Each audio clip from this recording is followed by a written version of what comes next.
Hey guys, I'm back finally.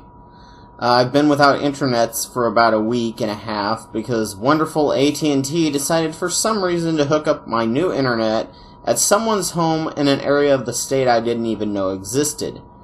Then after finding out about that snafu, they made me wait an extra week instead of fixing it immediately because there's no jumping place in the work order queue. And what's great, my apartment complex has them as their only internet carrier. But they're the monopoly, so I have to take it. Anyway, I promised Loving Doubt I would do a portrait of an atheist sometime around now, but thanks to work and the lack of internet, I've got a backlog of ideas I have to convert into vids first. However, in this vid, I will discuss one of the topics of the project she tagged me for and incorporate that into the final vid later. Growing up conservative Christian, the idea of homosexuality was like the worst thing ever. Pretty much up there with rape. I knew it destroyed the social moral fabric, but that we were supposed to love the sinner and hate the sin. It wasn't until I got out into the real world and got to know real gays that I became skeptical of my past beliefs. Talking to my mother, though, I was able to analyze why they were so repulsive to us when I was saved. To my mother, this is a gay. She is right, but to her and other Christians, this is the only type of gay. What she doesn't realize is that so is this, and this, and this. The problem is, to them, this is a gay, therefore all gays must be like this. This sort of reasoning is like saying that a bird is red, therefore all birds must be red. There are at least 4 categories, though probably much more, that make up your sexual identity. First one, of course, is sexual orientation. This is the one that Kinsey studied and found that we are on a scale of 1 to 7 in our attraction to the same or opposite sex, and most of us are in the middle, leaning one way or another, but not completely to the extreme.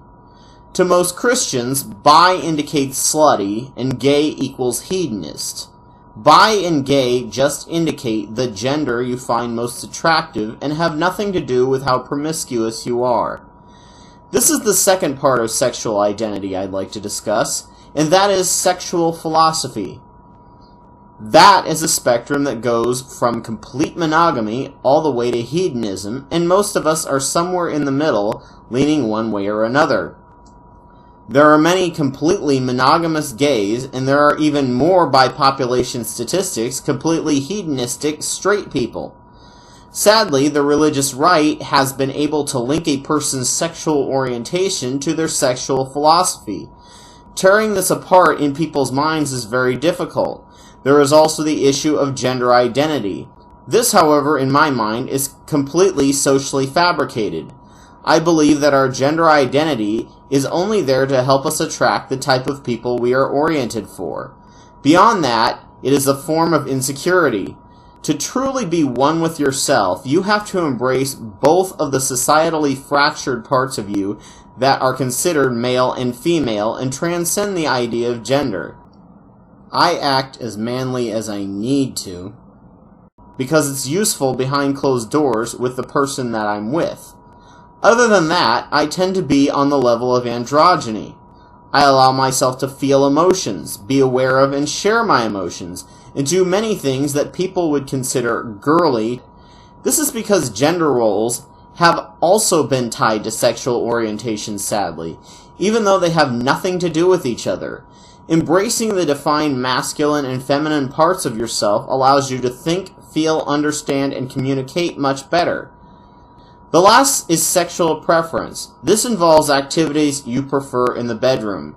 From vanilla all the way to S&M, most of us are somewhere in between, of course.